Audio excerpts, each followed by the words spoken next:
عمرك سألت نفسك ايه هي مشاكلك مع دكتور السنان؟ ولا بمجرد ما بتيجي سيرة دكتور السنان مش بتفتكر غير الوجع والخوف؟ هل ممكن يبقى في اي مشاكل تانية بتظهر في عيادات الاسنان غير المشكلتين دول بالتحديد؟ كم مرة كنت عايز تروح فيها لدكتور السنان وما كانش عندك وقت كافي انك انت تروح تعمل الزيارة دي؟ هل كانت زيارتك لدكتور الاسنان زيارة تقيلة على قلبك؟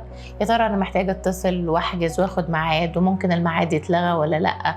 او اروح والاقي الدنيا زحمة ولا لا؟ كم مرة اتكلمت مع نفسك ما بينك وما بين نفسك وقلت قد ايه ان اسعار الخامات واسعار الاجراءات اللي بتتم جوه عيادات الاسنان بقت غاليه بشكل كبير جدا، ودي في حد ذاتها تعتبر مشكله؟ هل في يوم من الايام كان عندك مشكله في اختيار الدكتور او دي سببت لك مشكله من الاساس، ولا الموضوع بالنسبه لك بسيط؟ طب عمرك رحت لدكتور سنان وحصل كلاش ما بينك وما بين السكرتاريه او ما بين البنت اللي قاعده في الريسبشن؟ كل دي مشاكل يمكن جت في بالك ان هي تعتبر من الحاجات اللي تخليك تتاخر شويه في انك انت تبدا تعالج سنانك او تروح لدكتور السنان عشان تكشف على اسنان. وكتير مننا ما بياخدش باله ان في شويه مشاكل صغيره بتتجمع غالبا في معظم العيادات بس بتبان بشكل اكتر في عيادات الاسنان، ممكن تخلي في نوع من عدم الارتياح ما بينك وما بين الدكتور او ما بينك وما بين جلسات علاجك لاسنان. علشان كده قررنا ان احنا نعمل برنامج صغير، حلقات ورا بعضها، على ايه هي اهم المشاكل اللي ممكن تقابلك في عياده الاسنان، اسبابها ايه وازاي نتعامل معاها